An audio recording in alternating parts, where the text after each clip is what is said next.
Hello and welcome to this edition of News Scene. I'm Araceli Catalan. And I'm Justin Watson. Thank you for joining us. And in international news, workers at the crippled nuclear plant in Japan still can't find the leak contaminating the ocean and the soil in the area. The level of radioactive iodine in the sea near the plant is now 4,000 times normal. The alarming amounts of radiation could prevent tens of thousands of people who live near the nuclear plant from returning. Also new today, levels of radioactivity in beef in that area are well beyond the legal limit. Another political shockwave rocked the Middle East this week. The entire cabinet of Syria resigned on Tuesday, hoping to quiet more than a week of public protests. The move threatens President Assad's 11-year rule. As in other Middle East countries, protesters have died at the hands of security forces in less than 2 weeks. Assad has been trying to calm the growing unrest with a series of concessions. The resignation of the 32 cabinet members won't affect Assad, who holds most of Syria's power. And one of San Diego's most well-known personalities has announced his retirement this week. After serving the city's homeless and disenfranchised for 30 years, Father Joe Carroll of Father Joe's Villages and St. Vincent de Paul is giving himself a much-deserved rest. Father Joe announced that he will retire on his 70th birthday this week. In 2 weeks, He will still be involved in fundraising activities and concentrate on seeing more Padres games. And coming up after the break, baseball season has officially started. Find out about the Padres' big opening game. Oh man, that was some exciting stuff. That was amazing. Sure was. I'm 6 feet and I can't even dunk. And I'm 5'4", I can't dunk. And then with stilettos, with 5'8", I still can't dunk. And do you need a small getaway? We have the details on the brand new cabins that just opened up. We'll tell you where. Well, who knew there were lakes in San Diego? Well, there are a few less than 20 miles away, and some even have lodging to make your stay a little bit nicer. Serena Romero has the details. For more information on how to rent a cabin, visit SantyLakes.com. And Mike Willie is here to give us the latest in the weather with all this hot climate going on. It's going to Santee yesterday, 94. I mean, those ducks are hot. I mean, I would jump in too. At least it's not triple digit. Yeah. Just be careful when you head out to Julian. Enjoy that snow I lied about. Yeah, This county too. Okay. Maybe Santee Lakes too. Hey, Santee Lakes, get out there and go duck hunting. Check it out. Right. Thanks, Mike. Sure, you're welcome. All right. And before we get out of here, we would like to say a very special goodbye to a new senior who will be leaving us, Mauricio Marin. Mauricio is heading to Yuma, Arizona, and he's going to KSWT, a CBS affiliate. So we're going to miss you, and congratulations again, Congratulations. Mauricio. That's it for this edition of News Scene. I'm Justin Watson. And I'm Araceli Catalan. Have a great weekend.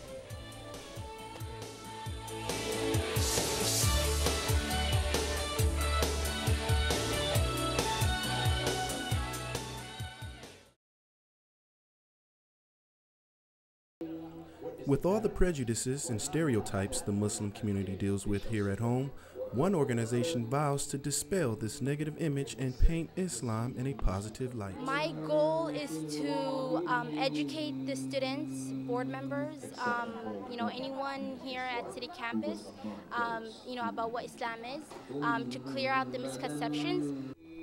The Muslim Student Association is a new organization here at City College. The group is funded by students as well as the San Diego Community College District. The aim and purpose of the association is to serve the best interests of Islam and the Muslim community. Trying to make them understand that, the world and what's going on in the Middle East. We're trying to make them understand that, this is not what Islam is. Islam is the religion that, brings peace to the community. Most of the Muslim students we talked to said that Westerners have a hard time understanding why any people would not want Western-style freedom. Others who do understand feel it's still a little too much. I personally don't feel the need to cover up quite as much as she does, but I don't think that I should have cleavage hanging out. I don't think that I should have, a mini skirt on. So I think that there is a fine line. And that fine line between culture and religion is still up for debate. Where does that commandment in the Quran? Reporting from San Diego City College, I'm Justin Watson, News Scene.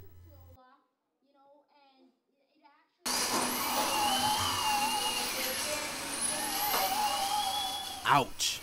That dreadful sound of a dentist drilling your teeth can also drill a hole in your wallet. Natasha Mitchell is a 30-year-old bartender from San Diego. We asked Natasha why she was going to Tijuana and why to a surgical dentist of all places. I have to get some cavities filled, and it's a lot cheaper when you don't have medical to go there. So you don't have any dental coverage? No. And this is the best alternative?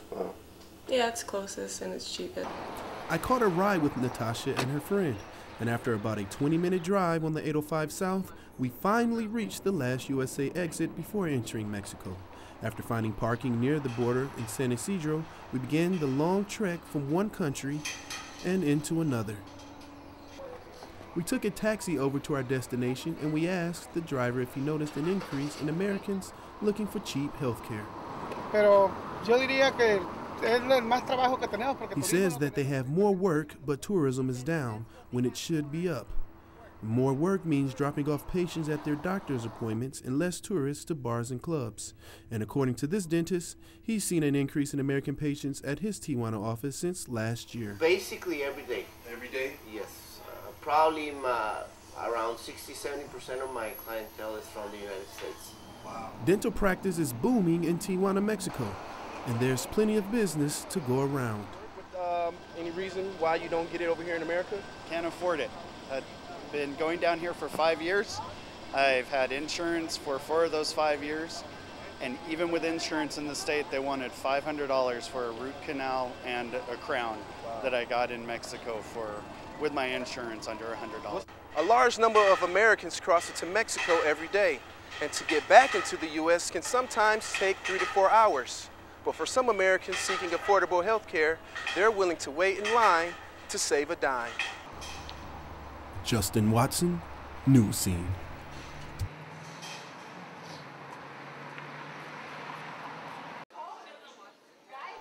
So, we've all heard the phrase that eating a healthy meal before school can really get our brain going.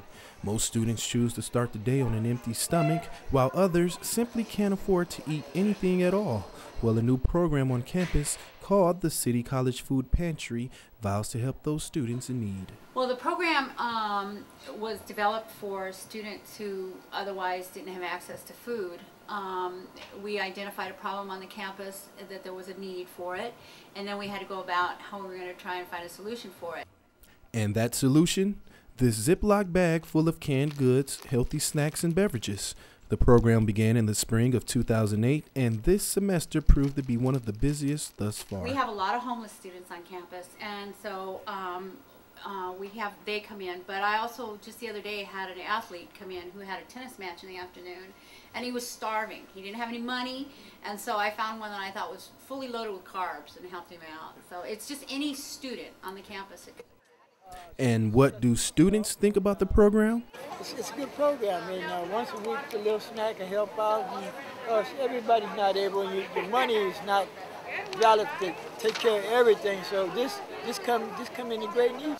To help get the word out, non-perishable items like these listed here can be donated to the City College Food Pantry program. City Food Pantry is a subsidiary of the City Foundation, and so you could make tax-deductible donations to the City Food Pantry. You can walk into L121 and hand me a bag of groceries.